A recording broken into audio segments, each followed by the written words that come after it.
I've been telling all my life, Mama, Kevin did, nigga, I've been telling to, yeah, so all of a sudden I ain't gonna tell. And my mama crying saying, son, and then fuck him. I don't met them in the 8th grade. I don't know them, I didn't go to elementary with them. These project kids, and this is what I want to show people. The well-to-do kids have no loyalty to the project kids. Hell yeah, I'm gonna tell on you. My lawyer say, hey, who shot him? He did. He's the worst candidate. He been in and out of juvenile system. I'm a good kid. Hell yeah, I'm gonna play good boy. That. There's no honor amongst thieves. So hell yeah, now nigga, no, that ain't snitching. In from the jump, I say, hell yeah, I told nigga, my mama came in to who he did it, mama. And my lawyer and them say, this is what we going with. That's how I became famous on the internet. Remember the Pop Hunter situation, me and your first interview? That's how, so now we back to the beginning of how Charleston White got started. Gilly the kid and his son with that Pop Hunter kid because same situation. That's what made me come forward. Nigga, how we go, so how we gonna trick the kids into street shit and you not raised in the streets? When my mama come to the police station, I remember one time me and my cousin snuck out the house and we went to mess with some girls stealing cars. The police get on us. Them get arrested and go to juvenile. I get away. Do you know what my mama said the first thing she did when she went down to pick my cousin up from juvenile? I know Charleston was with y'all. Where he at? My brother committed a murder. My mama made him go turn himself in. Homie, I come from an honorable, upstanding family. I don't have no crooked mama. Son, you tell these people the truth. So, nigga, nah, I wasn't raised with street shit. I was raised to tell.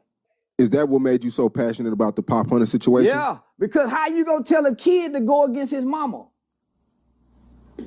Because of some street codes who everybody break. Everybody break these codes.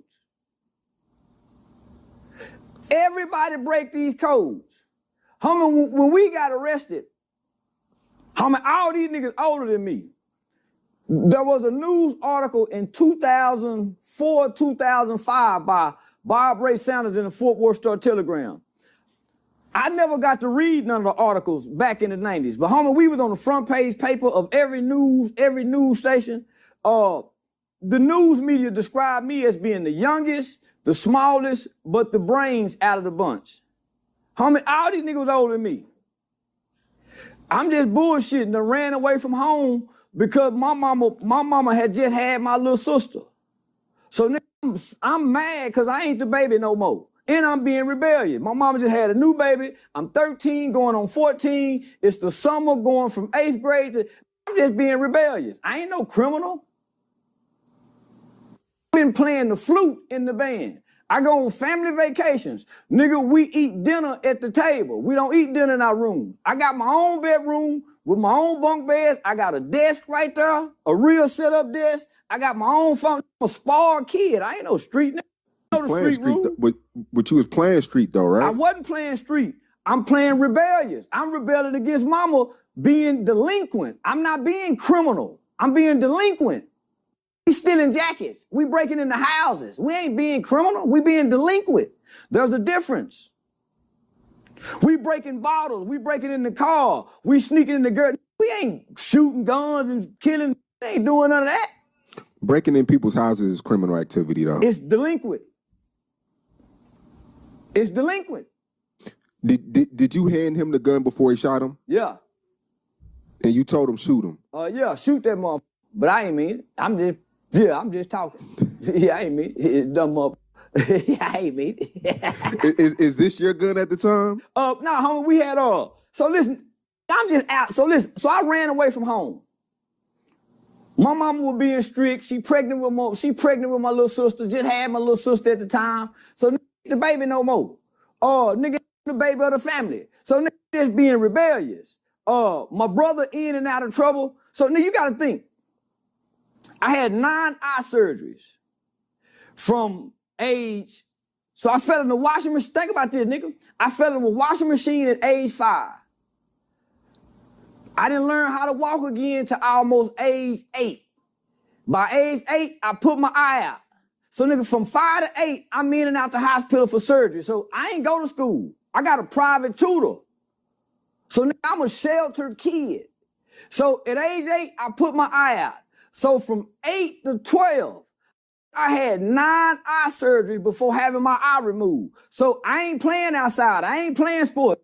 In and out the hospital.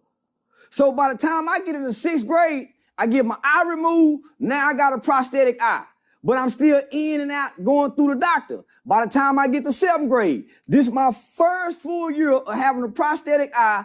No more surgeries, no more doctor's appointment. Now I finally get to be a kid. Now I'm in middle school. I don't know nothing about crime. Now we're in the 8th grade. You catch a murder case in the 8th. I don't know nothing about it. I just come out the hospital being laid up. I ain't no criminal. No motherfucking criminal. I don't know no street codes. I know to do right and I know what's wrong.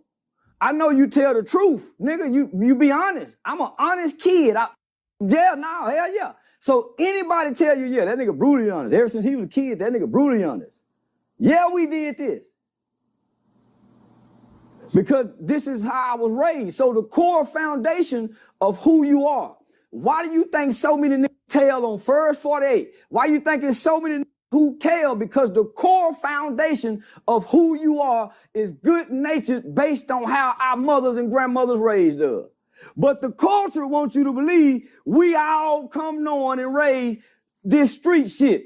Why you think so many snitch? Because the core foundation of how they was raised is to tell the truth.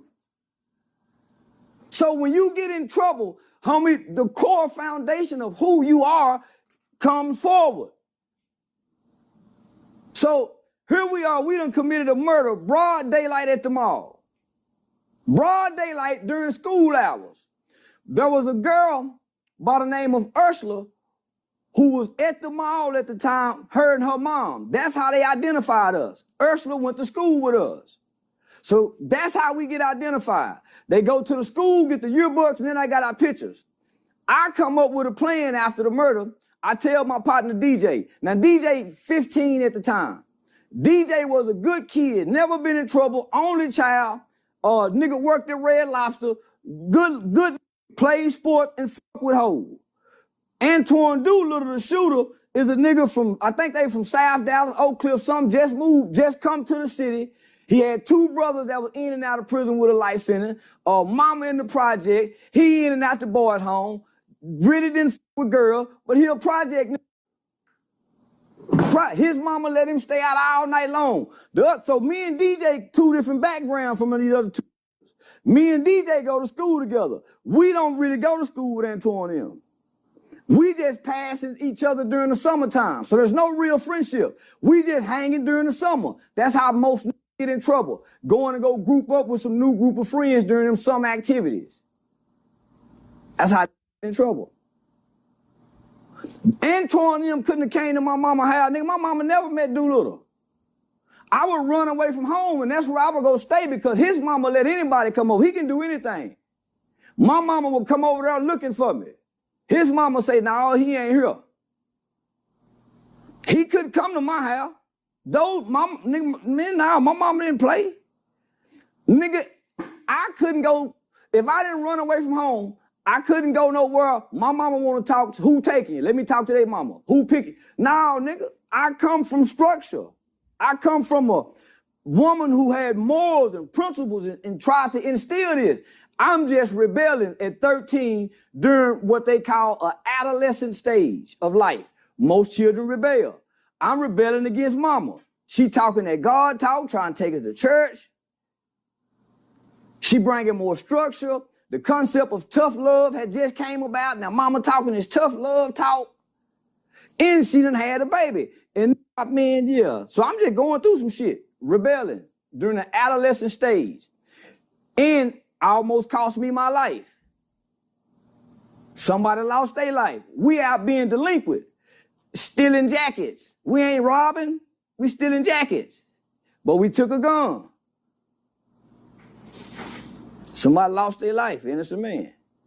So you think when they say capital murder as a kid, your mama, your grandma, capital murder, and we done killed the white man, and we done this during the time, it was unheard of.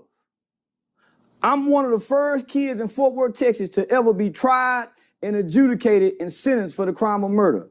That's in the history books. I'm one of the first children ever to be tried and adjudicated for the crime of murder. And we killed the white man. It was unheard of. Do you remember the day you testified? Yeah. Because I was already locked up 2 years. Were you persuaded to testify? Was it something that you kind of didn't want to do? Hell no, I wanted to do it. For one, I had been in the boys' home 2 years. So I couldn't wait to come back to the city in a juvenile detention center to try to some of them juvenile hoes, because we got to interact. Yeah, so I can some of them juvenile hoes, get to see Ted, all the old juvenile staff, and then who I know it. So think, I'm 16, so I get to come back to juvenile, some of my classmates and some I know, so I'm excited to come back. Was it a thing around the city that you testified? It was on the news. It was on every news station.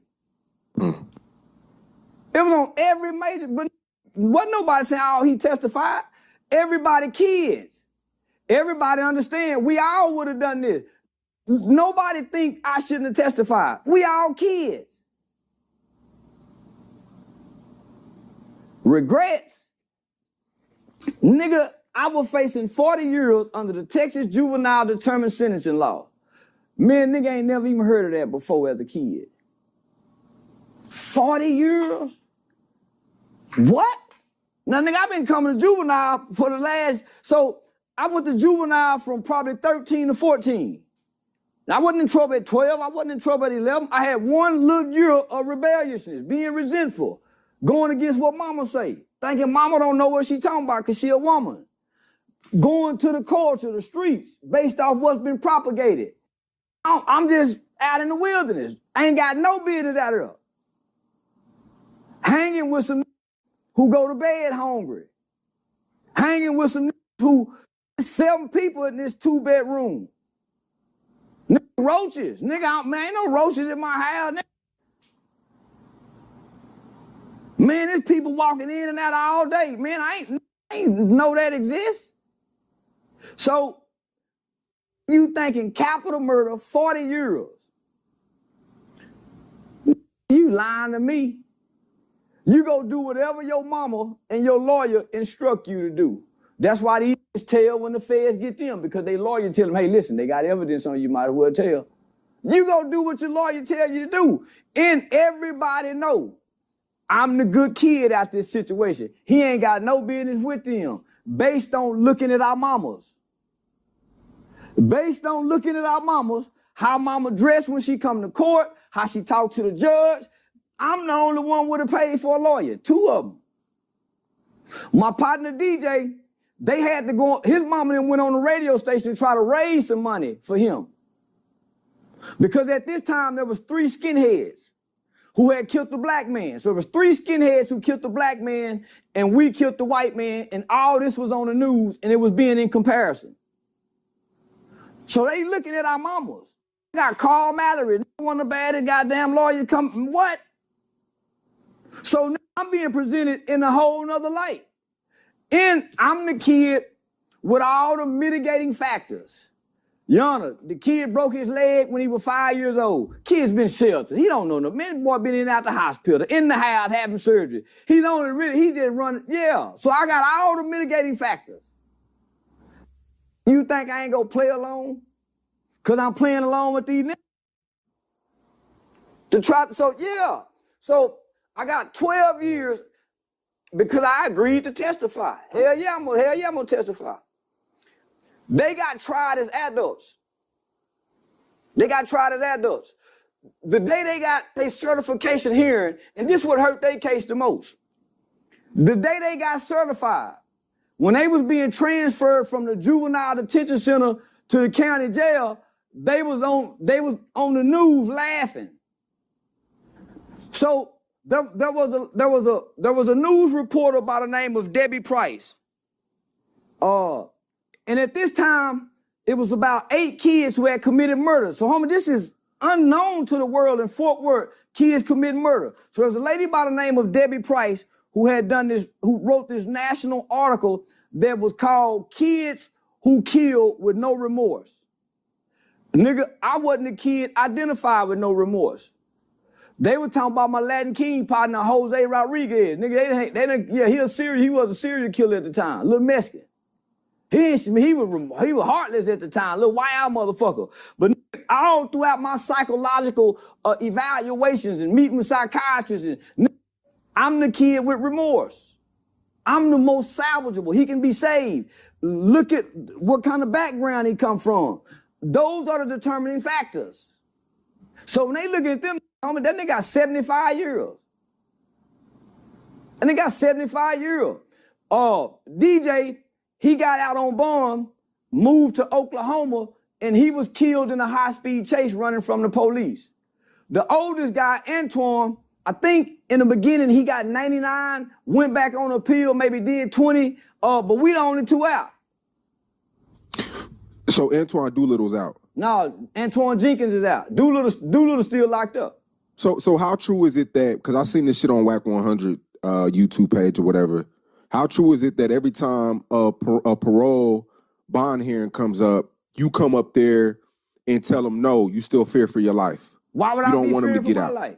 Listen, homie, the Texas Department of Parole Division don't give a damn about your co-actors or co-defendants coming to say something. They care about what your victims say.